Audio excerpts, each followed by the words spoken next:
பேசவும் முடியாது, சரியா நடக்கவும் முடியாது. நான் கண் பார்வை 2 கண்ணு தெரியாத மாற்றுத்திறனாளி. இந்த திட்டம் இல்லைன்னு சொன்னா நாங்கள் இன்னைக்கு உயிர் வாழறது ரொம்ப கஷ்டம். எனக்கு யாரும் கிடையாது. காலு வலியோட ரொம்ப வலி துடிப்பேன். எனக்கு 2 கால் இல்லை.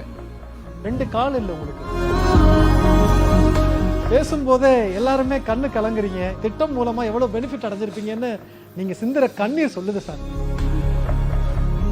நியூயார்க்ல ஐநா சபையோட பொது சபை கூட்டம் கூடுது. வீடுகளுக்கு தேடி சென்று மருத்துவம் அவங்களுக்கு தமிழ்நாடு மட்டும்தான் அந்த பட்டியல்.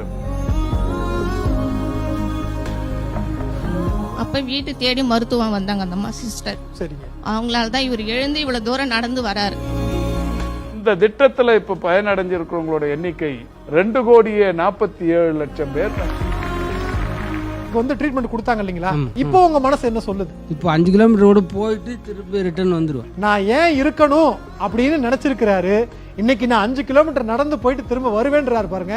அதுதான் மக்களை தேடி மருத்துவத்தினுடைய பயன். பெற்றவங்க எந்த அளவுக்கு நமக்கு ஹெல்ப் பண்றாங்களோ அந்த அளவுக்கு அரசாங்கம் உதவி பண்ணுது சார் நமக்கு. முதல்வர் முத்துவேல் கருணாநிதி ஸ்டாலின் அவர்களுக்கு நன்றியை தெரிவித்துக் கொள்கிறேன். மாத்திர மருந்து எனக்கு வீடு தேடி வர்றதுனால ஸ்டாலின் ஐயாவுக்கு கோடி கோடி நன்றி. மக்கள் சேவையே மகேசன் சேவைன்னு சொல்லுவாங்க. அது மாதிரி நம்ம ஐயா நம்மளுக்கு கிடைச்சிருக்கிறாங்க, முதல்வர் ஐயா.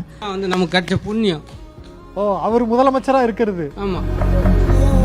அனைவருக்குமான முதல்வர் இன்று இரவு 8 மணிக்கு நமது கலைஞர் செய்திகள் தொலைக்காட்சியில்.